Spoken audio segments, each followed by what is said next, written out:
starting with Trent Williams. He went on the Chris Collinsworth podcast yesterday. Wasn't with Chris Collinsworth. It was with some guy from Pro Football Focus. It was him, Trent Williams, and Richard Sherman. And the host was like, hey, Richard, where do you think Trent Williams is going to sign next year? And he's like, man, I think he's coming back to the Niners. And Trent Williams goes, yeah, that's a pretty good guess. You're barking up the right tree. Okay, that's pretty interesting. And then the host says, okay, well, what do you think, Trent, where do you think Sherman's going to end up next year? And he goes, oh, man, Sherman's so great. He's the best teammate, such a good player.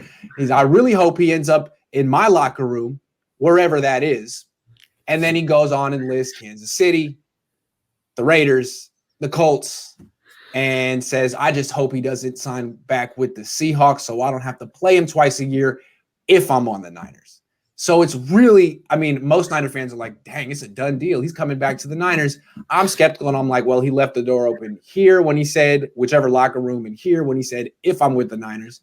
But still, it's like he went pretty far. So what do you make of what he said on the record? I think right now everything is just to drive up value, right? So I'm not saying Trent Williams, what he said is not true, or that's those negotiations aren't being discussed behind closed doors, because we really don't know. But at the end of the day, again, if you're Trent Williams, aren't you trying to get the most bang for your buck? And if you can do that playing for a Super Bowl contender, like I said earlier, in the Indianapolis Colts have $43 million in cap health and obviously have a blindside left need with Anthony Costanzo retiring, it makes logical sense. GM Chris Ballard is not afraid to pull the trigger. He can drive up Trent Williams' stock simply by prying him from San Francisco, by re-signing Darius Leonard, who's also a middle linebacker, just like Fred Warner was. And that 2018 draft class, re-sign him, forces the 49ers' hands to then up the ante with Fred Warner, because obviously he's the better player. That's not going to leave enough money for them to re-sign Trent Williams. So at the end of the day, I think it's somewhat smoke. However, I'm not saying that Trent Williams is lying in any case or any scenario. I don't think he's lying. I think there's some truth there, but at the end of the day, again, why, like you said, you just made a great point. Why would he leave the door open if his intentions were coming back to San Francisco? I don't know. If he was so certain he was coming back to the Niners, why hasn't he signed the extension yet? What's he waiting for? Here's how I interpret it, and this is just from my experience in the industry. I think he probably has an offer from the 49ers on the table that he likes. It's a good offer, hell of an offer, but he hasn't signed it yet. You know, hell of an offer. I think he'd be great. I think he'd be cool with taking it. It's like the safety school. It's like, oh, snap, I just got into Davis. I love Davis. Davis is a hell of a school. I grew up, and but I'm going to wait and see and hear what UCLA has to say. I'm going to wait and hear. It's like he's going to hit free agency and have the Niners offer in his back pocket. It's a good one. He's ready to take it for a lot of reasons. They were good to him. But what if the Colts come in over the top, or the Raiders, or any team? And he's like, well, I mean, I like the Niners, but I didn't expect this team to come up with this offer, and I'm flattered, and they're good too. And I mean, if the Niners like me, like they say they do, then they'll at least match that, right? And I don't know if they will, because the Niners have other options like Rashawn Slater or whatever. So, I mean, it seems to me he's saying like, yeah, I like the Niners offer. It's a good offer, but I'm still waiting and seeing. And I feel like if that's the case, he's going to get what he wants somewhere else.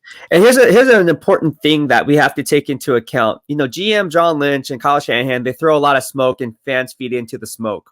They do. Anything that comes out of their mouths, they think it's gold. It's true. It's not. You and me both know that. When Trent Williams was traded to the San Francisco 49ers, the question was then asked, hey, are you going to resign him long term? John Lynch literally said, we're going to let it play out as it should. That's when you say that leaves the door open, like you just said. And why is he resigned? ESPN always reported that they tried to resign him during the year. And they couldn't. And what's going to happen is he's going to get a nice offer from either like the Chiefs, like a Super Bowl contender, or a team in a tax-free state like the Raiders.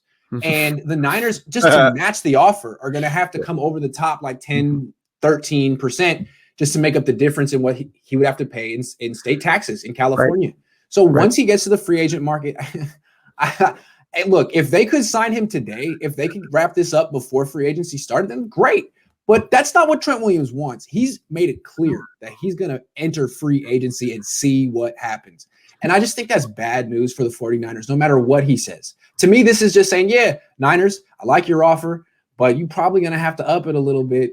And it's almost like he's putting pressure on the Niners to do it. Like, hey, Niner fans, I want to come back. Hey, Niner fans, I'm probably coming back.